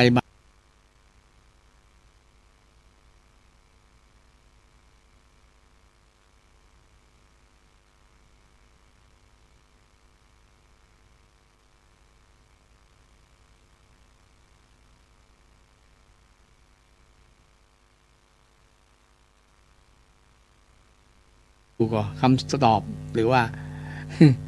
วิธีออกทางออกนะทางออกบอกทางถูกชี้ทางออกบอกทางถูกคือพระพุทธเจ้าชี้ทางออกบางคนมันเจอทางตันเนาะมันไปต่อมาได้แล้วนะเต็มอัตราแล้ว มันจนมืด8 ด้านนะมันพอบาหันอย่างเลย ลองมาแย้มพอนะหันหน้าเข้าหาธรรมะหันหน้าเข้าหาธรรมะหลายๆคนหลายๆท่านเคยเป็นบุคคลล้มละลายนะแต่เพื่อนมีภูมิคุ้มกันคือมีธรรมะก็พยายามประคองสติเจริญสติให้นักๆเจริญธรรมะคำสอนพระพุทธเจ้านักๆเนี่ยไปรอดไปรอดถึงแม้จะล้มละลายก็ตามนะอย่างอาจารย์เบียร์นะ นี่ก็เป็นบางคนล้มละลายนะญาติโยมแต่เมื่อเจอคำสอนพระพุทธเจ้าแล้วยอมรับนับถือเอามาปฏิบัติจริงๆเนี่ยเดี๋ยวนี้ที่จะแสวงหาความร่ำรวยก็ได้เลยนะเพราะว่าเอาหลักคำสอนพระพุทธเจ้ามาเผยแผ่มาบอกเป็นประโยชน์กับคนทั้งหลายอาจารย์เบียร์นี่เป็นคนบ้านเนี่ยที่ว่าจะบวชในปีหน้าเนี่ยนะซึ่งก็เป็นบุคคลล้มละลายเหมือนกันเป็นหนี้เป็นสินนี่แต่เมื่อตั้งหลักได้ตั้งสติได้โดยมาศึกษาพระธรรมคำสอนว่าผู้ลงชี้ทางบอกออกทางชี้ทางออกบอกทางถูกได้ก็เลยไปรอดโปนไปประสบผลสำเร็จในชีวิตทั้งที่เป็นบุคคลล้มละลายหลายคนหรอเศรษฐีหลายๆท่านก็ล้มลุกคลุกคลานมาหลายครั้งแหละแต่เมื่อนำหลักธรรมคำสอนของพระพุทธเจ้ามาใช้มาประพฤติปฏิบัติเนี่ยมันได้ผลจริงก็เลยศรัทธาในพุทธศาสนาบางคนถึงกับมอบทรัพย์สินทั้งหลายที่ได้จากการทำมาหากินโดยสุจริตเนี่ยมาบำรุงทางพุทธศาสนามีนักมีหลายหรอมีนักมีหลายเมื่อหันประโยชน์ของทางพุทธศาสนาฉะนั้นศรัทธาชั้นญาติโยมทั้งหลายที่มีความคิดมีความเชื่อที่ผิด จากพระพุทธศาสนาไปเนี่ยก็สามารถย้อนมาพินิจพิจารณาให้ท่องแท้ให้เข้าใจเพื่อให้เกิดประโยชน์โสติผลกับตัวตนของเฮากับครอบครัวของเฮาได้นะอย่างศรัทธาบาสกบาสิกามีคุณธรรมมีศีลเนี่ยมีศรัทธาข้อที่หนึ่งมีศีลข้อที่สองและข้อที่สามนี้ว่าไม่เป็นบุคคลไม่ถือมงคลตื่นข่าวนะไม่ถือมงคลตื่นข่าวนะมงคลถ้าแปลชาวบ้านก็คือของดีอะเนาะของดีเช่นคนจะตื่นนั่นตื่นนี่เดี๋ยวบ่ตื่นธรรมนะไปตื่นมงคล ถ้าตื่นธรรมะดีนะตื่นมงคลว่าอันนั้นศักดิ์สิทธิ์อันนั้นเป็นอันนี้อันนั้นนะจะไปเปิ่งไปปลาน่ะนะลักษณะนี้มันจะเป็นย้อนคำสอนพุทธเจ้านะถามว่าสิ่งที่อิทธิปาฏิหาริย์นะเครื่องศักดิ์สิทธิ์อย่างทั้งหลายมันมีก็มีแต่ว่ามัน มันอยู่ที่บุคคลได้สั่งสมในอดีตมาก่อนถึงจะประสบผลสำเร็จในเรื่องโจกวาสนาโมนี้เนาะนะเช่นไปขอหวยนะพอดีมันถูกพอดีนะไปขอหวยกับรูปปั้นนะรูปปั้นเช่นรูปปั้นนักร้องเป็นต้นนะหรือไปขอหวยกับสิ่งศักดิ์สิทธิ์อย่างต่างๆเนี่ยนะเนี่ยจะเพื่อจะหวังของดีนั่นนะไปขอหวยกับหลวงพ่อหลวงพี่หลวงตาหลวงนะมันก็มีเล่าอยู่รอดพ่อหลวงพ่อว่าถ้ากูรู้กูจะ บอกมึงทำไมกูจะวัดกูนี่จะสร้างเท่าไหร่ก็ได้นะแต่เมื่อกูไม่รู้ไงนะว่าอะไรจะเลขจะออกตัวไหนล่างบนอะไรนะก็เป็นเรื่องที่น่าขำขันเช่นเดียวกันก็แต่หลวงพ่อนั่นก็เป็นคนซื่อๆเนาะ นะถ้ากูรู้เนี่ยกูซื้อครั้งเดียวก็กูจะพัฒนาไม่ต้องพึ่งผ้าป่ากฐินใครแล้วนะ บอกยกเลิกกฐินผ้าป่าแล้วเพราะว่าลุงรู้หวยแล้วนะซื้อหวยลอตเตอรี่นะสัก10 ใบ60 ล้านหรือว่า120 ล้านเนี่ยก็สามารถแปลงวัดแปลงวาได้แล้วเนาะนี่ตุลุงฉะนั้นคนส่วนนักคนหลายจะตื่นเรื่องหมู่นี้นะบ่ได้เอาธรรมะเพราะว่ามงคลตื่นข่าวไม่ถือมงคลตื่นข่าวแต่ถือธรรมะนะแทนถือธรรมะแทนจะไปถือมงคลจะไปถือว่านั้นดีอันนั้นศักดิ์สิทธิ์อย่างเป็นต้นเนี่ยศรัทธาต้องพึ่งลำแข้งตัวเก่านะถ้าเหงื่อบ่ออกนี้จะบ่ได้เงินต้องคิดแบบเนี้ย ถ้าบ่ทำงานจึงบ่มีเงินเนี่ยนะเพราะว่ามันต้องลงทุนลงมือนะด้วยสมองกับ2 มือตัวเก่าทำด้วยความขยันหมั่นเพียรจึงจะได้มานะอันที่มาได้มาด้วยลาภลอยนะบางคนนี่เปิ้นมีแต่นะสักล้านคนอย่ามีสักคนนะแต่เดี๋ยวนี้ก็สักอย่าง150 คนนะสมมุติว่าเปิ้นขายลอตเตอรี่รัฐบาลเนี่ย150 ล้านฉบับเนี่ยล้านฉบับนี้จะถูก1 คนเนี่ยล้านฉบับถูก1 คนล้านฉบับถูก1 คนสมมุติก็แสดงว่า150 ล้านฉบับเนี่ยถ้าคนละใบก็คือได้150 คนถูกหวยรางวัลที่1แต่คนละ6 ล้านนะก็ถือว่ามันบ่งบอกดัชนีบ่งชี้ถึงว่าอันเกี่ยวกับการพนันเนี่ยมันทั่วหงละแหงนะ นะเปิ้งอดีตนายกทักษิณนะเปิ้นจะทำนะเปิ้นจะทำอย่างการพนันใต้ดินให้เป็นบนดินนะมันเพื่อที่จะนำภาษีรายได้เข้าประเทศนะรายได้เข้าส่วนกลางแต่คนที่ขาดรายได้ก็คือเจ้ามือหวยเนาะเจ้ามือหวยก็เลยต่อต้านอันนี้เริ่มเข้าการเมืองแล้ว อันนี้เรื่องมงคลตื่นข่าวนี่บาสิกาที่ดีเนี่ยต้องมีคุณธรรมที่บ่ตื่นข่าวแต่ตื่นธรรมแทน ตื่นธรรมะแทนธรรมะตื่นตัวแทนเนาะตื่นตัวมีสติมีสติมีสตังมีสติแล้วก็มีสตัง สตินำไปสู่ความเจริญความเจริญตื่นรู้ว่าอะไรเป็นอันยังเนาะพระเจ้าสอนอย่างแท้นะเราสามารถนำไปใช้ได้แท้หรอนะไม่ใช่ว่าเป็นกลอุบายหลอกลวงให้คนเชื่อนะพระองค์ไม่เคยมีอุปนิสัยหรือว่าพระทัยแบบนั้นที่จะหลอกลวงคนมีแต่บอกสิ่งที่ดีบอกสิ่งที่เป็นอมตะธรรมความจริงที่ดีงามเกิดประโยชน์นะกับชีวิตเรากับครอบครัวกับสังคมกับประเทศชาติซึ่งมันเป็นสัจธรรมความจริงและนำไปใช้จริงได้เปิดประโยชน์จริง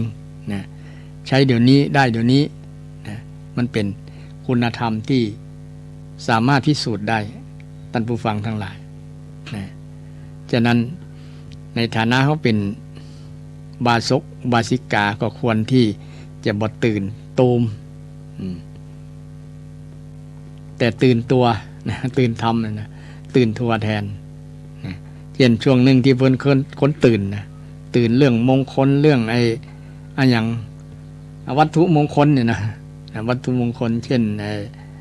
จตุรคามรามเทพอย่างแต่ก่อนโอ้คนตื่นแต่ว่าหรือว่าอย่างไอ้ไข่เนี่ยเป็นต้น นะตื่นเป็นวังเป็นช่วงนะเป็นระยะเวลานะซึ่งหารู้ไหมว่ามันเป็นตกเครื่องมือของบุคคลหากินนะหากินกับทางความเชื่อที่นะมันย้อนแย้งคำสอนทางพุทธศาสนานะย้อนแย้งแต่ถามว่ามันมีผลก็นะเรื่องเหล่านั้นไสยศาสตร์ยัง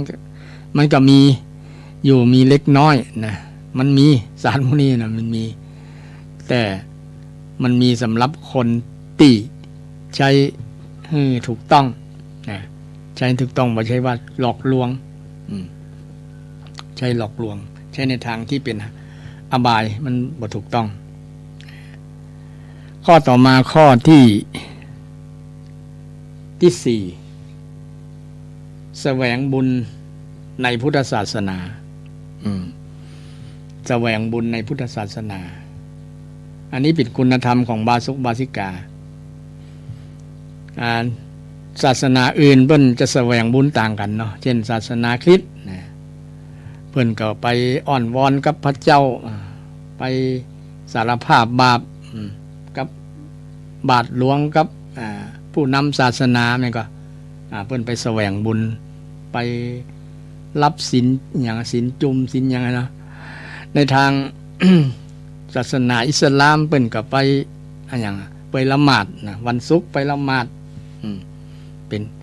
ถ้าเป็นเดือนรอมฎอนเพิ่นก็ไปแสวงรุ่นไกลๆเมกกะนะเมืองเมกกะนะ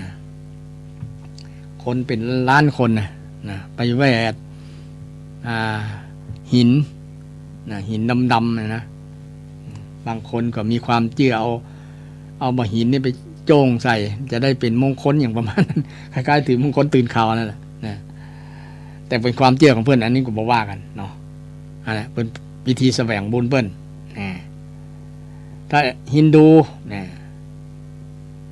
พราหมณ์ฮินดูเนี่ยเพื่อนก็ไปล้างบาปไปล้างบาปไปอาบน้ำที่แม่น้ำคงคาอย่างเป็นต้นลักษณะไปแสวงบุญไปหาบุญแสวงไปเสาะหาบุญใหญ่ๆที่จะเกิดแต่ในหลักพุทธศาสนาวิธีแสวงบุญ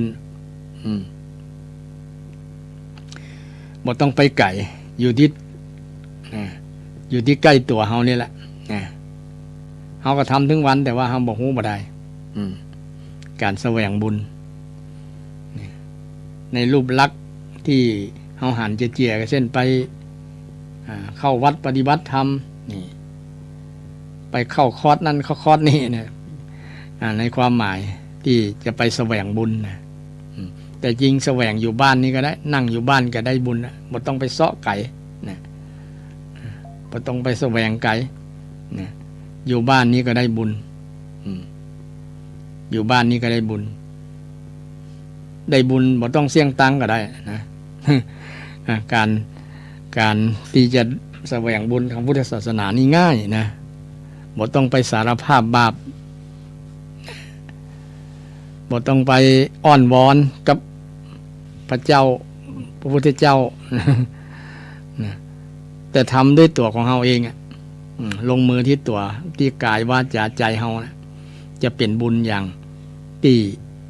เฮาสามารถพิสูจน์ได้เช่นเริ่มตั้งแต่ความคิดเนี่ยนะเริ่มตั้งแต่ความคิดเริ่มตั้งแต่ความคิดเห็นเช่นศรัทธามีศรัทธาต่อพุทธศาสนามีศรัทธาในพระรัตนตรัยเนี่ยก็เป็นบุญละนะเป็นการได้บุญละถ้าเชื่อถูกนะบุญมันก็เกิดกับจิตกับใจเนี่ยนะกับจิตกับใจก่อนนะเป็นบุญเป็นกุศลใจมันก็สว่างสงบสะอาดสว่างสงบนะเป็นคุณภาพชีวิตเป็นคุณภาพจิตใจที่เราสามารถที่จะลงมือทำได้โดยบ่ต้องไปแสวงหาที่ไกลที่ไหนเลยอยู่ที่ตัวเฮากายวาจาใจเฮานี่แหละนะเช่นทางชาวล้านนาของเฮาเนี่ยมีนักปราชญ์ราชบัณฑิตทั้งหลายเพิ่นก็เป็นต้นแบบอย่างที่ดีนะซึ่งจะทำให้เฮานั้นมีหลักในการประพฤติปฏิบัติตนนะ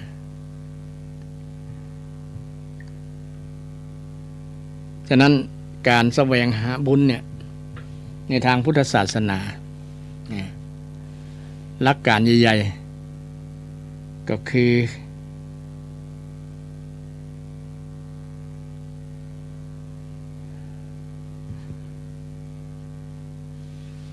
หลักการใหญ่ๆก็คือการ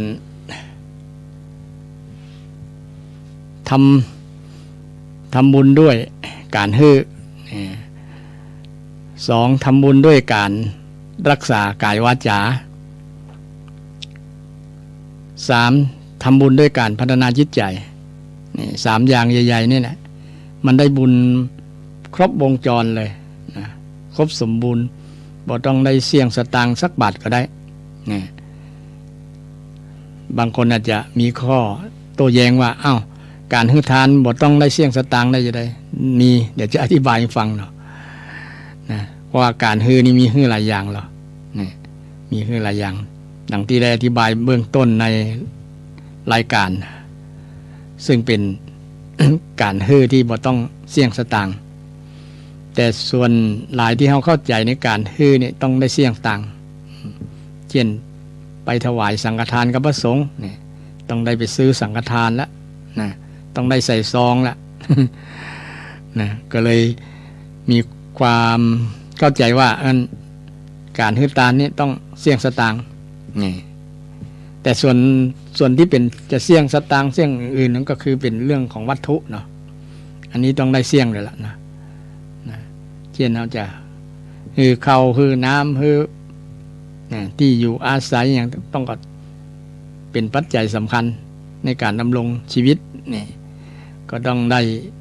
ควักสตางค์เพราะว่าปัจจุบันเนี่ยมันวัสดุที่จะไปเสาะหาปูปลาพักไม้ไส้เครือต่างๆนี่อยู่กับธรรมชาตินี่มันยากละนะนี่อย่างก็เป็นเงินเป็นทองหมดจะกินจะตานสักเตือนี่ก็ต้องเสี่ยงตังค์นักการทำบุญด้วยการฮื้อสำเร็จด้วยการให้นะใ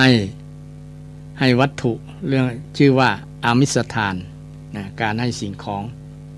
ให้ข้าวให้น้ำให้เสื้อผ้าอาหารให้ของกำนันให้เงินให้ทองอย่างต่างๆชื่อว่าเป็นการฮื้อนะสามีทำงานได้เงินมาก็เอาเงินมาใส่มือให้ภรรยาบริหารก็ชื่อว่าการฮื้อนี่คือความเป็นใหญ่ฮื้อเกียรติ แก่ภรรยาครอบครัวก็จะมั่นคงด้วยการฮือนะครอบครัวใดสามีเก็บสตางค์ไว้คนเดียวบอกแบ่งปันให้ภรรยาใจนี่ไปด้วยกันลำบากเนี่ย เพราะว่านะภรรยาจะบ่มีเงินที่จะมาบริหารเรื่องกับข้าวกับปลาเรื่องการศึกษาเราเรียนของลูกอย่างมันจะบ่มีในส่วนนี้เนาะความลำบากใจก็จะเป็นลักษณะว่าสามีเป็นคนชี้จิบ่ยอมควักบ่ยอมจ่าย นะเป็นคนชี้จิก็ไปด้วยกันลำบากบางครั้งก็อยู่ด้วยกันลำบากไปบ่รอดเพราะว่าฝ่ายหนึ่งเป็นคนชี้จินะการฮื้อตานี่บ่งบอกถึงลักษณะคนที่บ่จิเนาะเป็นคนใจกว้างนะเป็นคนที่แบ่งปันนะเป็นคนที่บ่หันแก่ตัวนะบ่งบอกถึงนิสัยคนเนี่ยเอื้อเฟื้อเผื่อแผ่มีคนฮักหลายนะเพราะว่าการให้นี่เป็นที่รักของคนทั่วไปนะคนที่รับก็มีความม่วนจิตม่วนใจดีใจที่ได้รับจากคนฮื้อนะคนฮื้อก็สบายใจนะมีมุ่นใจสุขใจเพราะว่าได้ฮื้อนะได้ฮื้อไปแล้วเช่นศรัทธาญาติโยมได้บริจาคได้ทำบุญกับต่างวัดต่างวาเนี่ยนะพระสงฆ์องค์เจ้าก็อบอุ่นว่ามีโยมอุปถัมภ์ประถากดีสนับสนุนต่างด้านพุทธศาสนาพระสงฆ์องค์เจ้าเรื่องคบฉันเรื่องดูแลอุปถากประถมการเป็นอยู่ของพระสงฆ์องค์เนนศรัทธาก็ต้องได้เสี่ยงสตางค์ต้องได้อุดหนุนในส่วนนี้ก็เป็นการฮื้อแล้วก็ทำให้วัดวาศาสนาอบอุ่นพระสงฆ์ก็วิวม่วนเพราะว่ามีศรัทธาดูแลอุปถากดีก็เกิดจากการฮื้อเกิดจากการใจบุญของศรัทธาโดยเฉพาะศรัทธาที่เป็นแม่ยิงเนี่ยเป็นคนใจบุญคือฮื้อตาลฮื้อตาลแต่ความหมายคำว่าตาลนี่ ในทางภาคกลางเพิ่นตาลฮื้อกับคนแต่ทำบุญนี่ตาลฮื้อกับตู้เจ้านะ นั้นจริงก็เป็นตาลคำว่าตาลก็เป็นการทำบุญชนิดหนึ่งเพราะว่าการทำบุญมี10ประการอย่างโดยมากโดยส่วนแต่ย่อแล้วเหลือ3ประการนะการทำบุญตะกี้ได้การทำบุญด้วยการฮื้อเนี่ยการทำบุญด้วยการฮื้อนี่เป็น เป็นสิ่งแรกที่พระเจ้าได้สอนไว้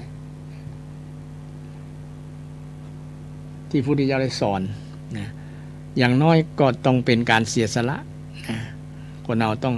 รู้จักเสียสละรู้จักแบ่งปันที่สำคัญสละความตระหนี่สลัดออกก็ได้สลัดออกนะความตระหนี่ความทีเหนียวความจิในจิตในใจออกฝึกฮื้อฝึกฮื้อคนที่ฝึกฮื้อโดยธรรมชาติเนี่ยคือพ่อคือแม่เนาะพ่อแม่นี่จะมีความฮื้อฝึกไปในตัวโดยที่บ่ฮู้ตัวฝึกโดยธรรมชาติเป็นคนที่ฮื้อหลายๆอย่างกับลูกฮื้อชีวิตฮื้อน้ำนมฮื้อการศึกษาฮื้ออนาคตฮื้อครอบครัวที่มั่นคงเป็นการฮื้อที่พ่อแม่มอบให้กับลูกแต่บางคนบอกว่าอันนี้คือการฮื้อ พ่อแม่ได้ฮื้อได้ทำบุญกับลูกได้ฝึกมาโดยความเต็มอกเต็มใจที่จะฮื้อกับลูกบ่มีความตระหนี่ทีเหนียวกับลูกแต่บางครั้งผลออกมานี่ก็เป็นที่ชอกช้ำบางคนท้อใจเลยเป็นชนิดดัชนีชี้วัดว่าเดี๋ยวนี้คนบ่อยากมีลูกเพราะว่าเลี้ยงลูกแล้วลูกเนรคุณอย่างประมาณนั้นนะถ้ามองในแง่คนเกิดครั้งเดียวชาติเดียวเนี่ยมันก็บอกน่า หน้าที่จะน้อยใจน้อยอกมองใจนะแต่พ่อแม่บางคนก็บ่ถือภาษาอย่างนะถึงลูกบ่ตอบแทนคุณก็บ่มีปัญหา ขอให้ลูกได้ประสบผลสำเร็จก็เอาละนะส่งลูกถึงฝั่งแล้วมีครอบมีครัวมีฐานะมั่นคงพ่อแม่ก็ดีใจถึงจะบ่ ตอบแทนบุญคุณบ่เอาเงินมามอบให้นะพ่อแม่ก็บ่ว่าหยังเพราะว่าพ่อแม่นะก็บ่ได้หวังว่าจะให้ลูกมาเลี้ยงนะแต่มันอยู่ที่ลูกเองจะมีความสำนึกว่าพ่อแม่คนนั้นจะ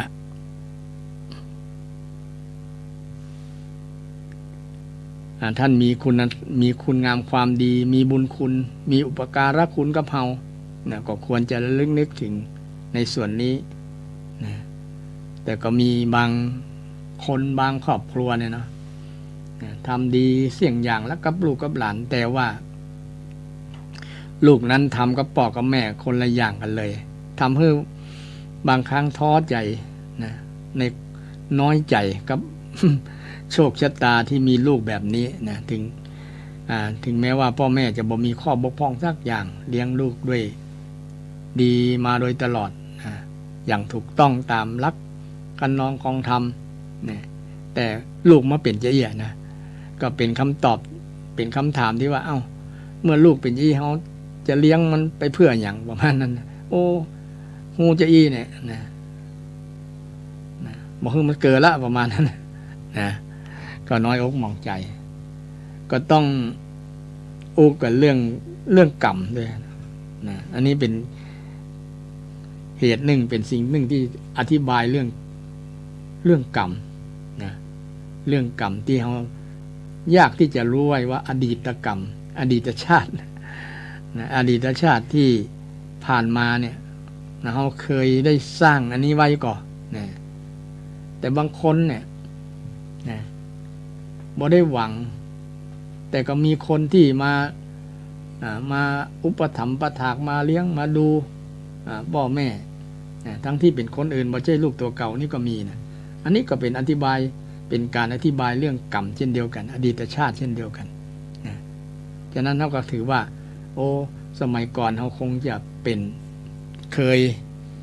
คยทำแบบนี้กับพ่อกับแม่คิดแบบนี้ก็สบายใจกว่าเพราะว่าอย่างคนที่เคยปีตุฆาตมาตุฆาตในสมัยพุทธกาลมี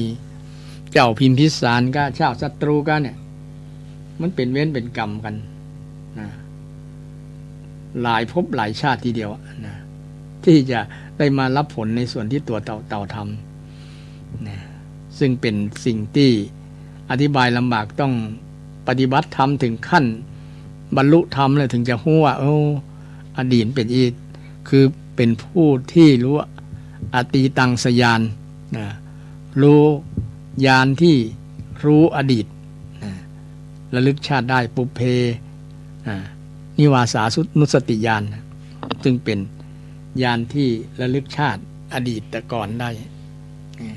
เกี่ยวกับเรื่องที่เป็นคำถาม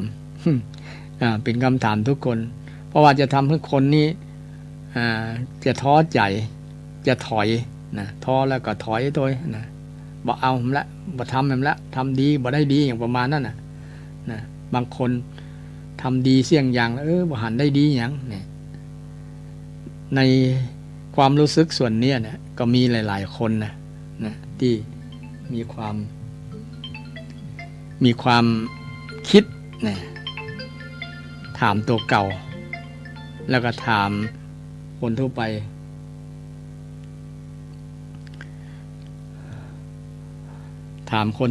ที่ขอสุมาภัยในศรัทธา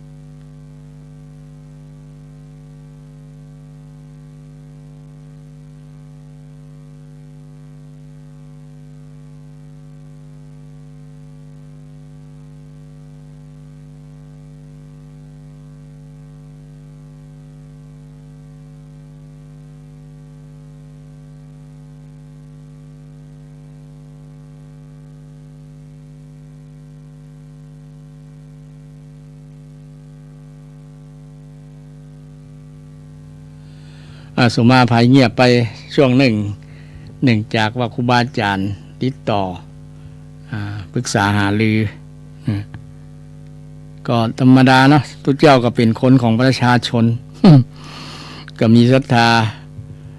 มาปรึกษาหารือมีปัญหามีความทุกข์เนี่ยเป็นเพื่อนร่วมเกิดแก่เจ็บตายกันเนาะก็เป็นที่ปรึกษาหารือกันอูจากันนะได้ทักได้ถามได้ระบายนะบางครั้งก็สบายใจบางครั้งมันอัดอั้นบอกฮู้จะไประบายที่ไหน ก็มาระบายให้ตู้เจ้าฟังเนี่ยนะก็สบายม่วนใจไปเพราะว่า บางครั้งเนี่ยมันบอกฮู้จะเปิ้งหน้าไปไหนเนาะ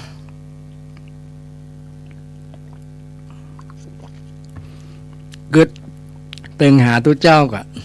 มีตู้เจ้าเป็นสรณะก็ดีอยู่แต่สตาก็ถือว่าหันหน้ามาถูกทางแล้วนะ ถูกทางเพราะว่าพระสงฆ์องค์เจ้าก็มีหน้าที่บอกธรรมะธรรมะศรัทธาศรัทธาญาติโยมมีปัญหาหยังก็ยกเอาธรรมะที่พระเจ้าได้สอนไว้มาแนะนำนะว่าใช้ลักษณะนี้ก็นะจะดีก็ประมาณนั้นเนาะเพราะว่าเปิ่นถือว่าฮึเกียรติ เกียรติกับตัวเจ้านะเกียรติกับตัวเจ้าแต่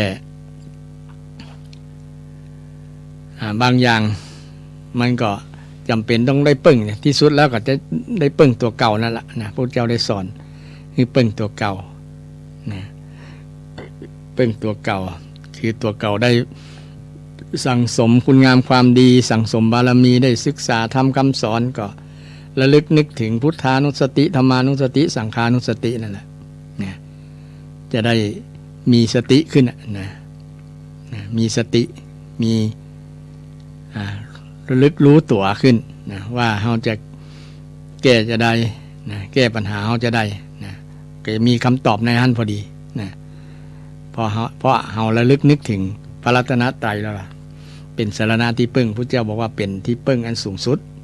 นะที่พึ่งอันสูงสุดเวลาเรามีปัญหาเนี่ยนึกถึงเด้อ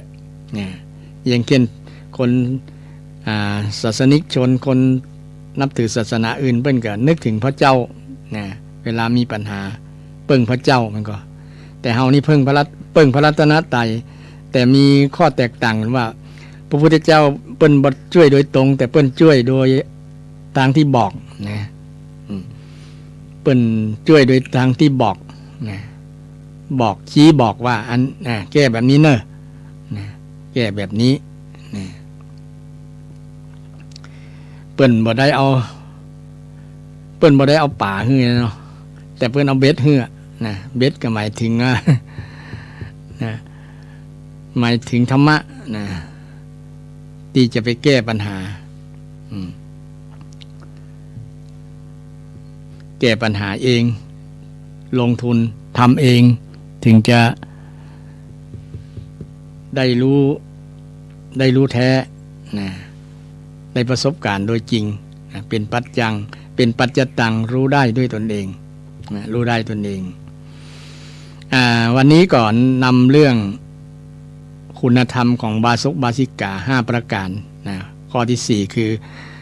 บ่ทำบุญนอกศาสนาข้อที่5ก็คือทำบุญแต่ในพระพุทธศาสนาคือสรุปง่ายๆสั้นๆก็คือทำบุญตามหลักคำสอนที่พระเจ้าได้สอนไว้อย่างที่กี้บอกว่าการทำบุญเนี่ยการให้ทานการรักษาศีลคือการรักษากายวาจาใจให้เรียบร้อยการรักษาคือการระมัดระวังการบ่ล่วงละเมิดการงดเว้นเนี่ยสิ่งเหล่านี้เป็นความหมายของศีลภายมีการงดเว้นเกี่ยวกับการฆ่าบ่ละเมิดการฆ่าบ่ล่วงละเมิดการฆ่างดเว้นการลักขโมยนี่เป็นต้นเนาะ งดเว้นการจะประพฤติผิดในกามนะในลูกเมียคนอื่นนี่งดเว้นสิ่งเหล่านี้ชื่อว่ามีศีลการทำบุญ ทานนี่ต้องเสี่ยงสตางค์บางอย่างแต่การทำบุญที่สูงขึ้นมาคือการรักษาศีลเนี่ยบ่ต้องเสี่ยงตังค์และเป็นมหาทานโดยนะเป็นมหาทานมหาทานคือทานยิ่งใหญ่นะการฮื้อที่ยิ่งใหญ่ฮื้อการบ่ฆ่าเนี่ยการบ่ฆ่าคนนี่เป็นการฮื้อชีวิตนะการบ่ฆ่าคนการบ่รักของคนนี่คือการฮื้อสิ่งที่เป็นที่ฮักลองลงมาจากชีวิตก็คือทรัพย์สินเงินทองเนี่ยนะเป็นของฮักของคนเฮาทุกคนนะไผของไผก็ฮักแสดงความเป็นเจ้าของถ้าถูกล่วงละเมิดเอาไปเป็นของคนอื่นแล้วคนที่เป็นเจ้าของก็เสียอกเสียใจนะเสียอกเสียใจเป็นทุกข์นะอะไรหาของตัวเก่าโอ้ไผมาลักมาขโมยเป็นต้นนะเป็นทุกข์แล้วคนนั้นก็จะได้ รับสนองกรรมในชาติต่อมานะที่ไปลักขโมยเขานะลักขโมยเขาหรืออาจจะในรูปแบบของทำอย่างก็บ่สมหวังอย่างประมาณนั้นนะมีแต่ผิดหวังเพราะว่าไปทำอธินาทานบาปจากการล่วงละเมิดทรัพย์สินเงินทองคนอื่นนี่และหลักการทำบุญในสัตว์ลักศาสนาเนี่ยทำบุญในก็คือพัฒนาจิตใจนะการพัฒนาจิตใจนะการพัฒนาจิตใจภาษาบาลีเป็นห้องว่าภาวนาภาวนาเป็นภาษาบาลีแปลว่าพัฒนาภาษาไทยพัฒนาคือทำให้เจริญนะทำให้เจริญคือการพัฒนามันก็เช่นเราจะได้ยินว่าพัฒนานั้นพัฒนานี้พัฒนาหนทางถนนหนทางพัฒนาเรื่องไฟฟ้าพัฒนาบ้านจ้องหอเรือน คือทำให้มันดีขึ้นนะทำให้มีดีขึ้นเป็นห้องว่าพัฒนาเนาะทำให้มันเจริญขึ้นเป็นห้องว่าพัฒนานะทำมันอย่างในที่นี้ทำใจให้มันเจริญให้มันดีนะใจที่มันสกปรกนะบ่สะอาดนี่ทำให้มันสะอาดใจที่มันบ่สงบทำให้ใจมันสงบนี่เป็นน้องว่าพัฒนาจิตใจที่มันบ่สว่างมันมีแต่ความมืดมนอนทการมัวเมาต่างๆนะบ่หันต่างนี่ทำให้มันแจ้งมันสว่างนะใจมันสว่างนะสรุปทำให้ใจมันสะอาดสงบสว่างเนี่ยชื่อว่าพัฒนาภาวนาเนี่ยเฮาในจะหันรูปแบบนะเฮาจะหันรูปแบบของการทำจิตให้สงบเช่นมีสำนักปฏิบัติธรรมเนี่ยเจริญสมาธิภาวนาเนี่ยก็คือทำใจสงบทำให้ใจสงบใจมันสงบได้ก็นี่คำถามว่าใจสงบได้ก็นะใจมันสงบก็ตอบว่าใจสงบได้แต่สงบอยู่กับสงบจากกิเลสนะสงบจากอกุศลแต่ไปอยู่กับกุศลนะจะสงบเงียบโดยบ่คิดบ่อย่างเลยนะบ่มีเพราะว่าธรรมชาติของจิตมันคิดมันนั่นอยู่แล้วนะอย่างน้อยจิตมันก็อยู่กับคำบริกรรม ที่ครูบาอาจารย์ได้สอนเช่นพุทโธพุทโธยุบหนอพองหนอหมดเนี่ยนะ คือใจมันอยู่กับคำบริกรรมเนี่ยนะธรรมะมันจะไปอยู่ที่อื่นไงนะได้ยินเสียงมันก็ไปตัวเสียงได้ยินได้หันนะเพิ่นถึงบอกว่าเวลาทำสมาธิต้องนั่งรับตาตัวเพราะว่าตามันจะหันแล้วตาหันก็เกิดตัณหาเนาะตาหันมันก็เกิดนะเกิดกิเลสเกิดอย่างต่างๆตัวมา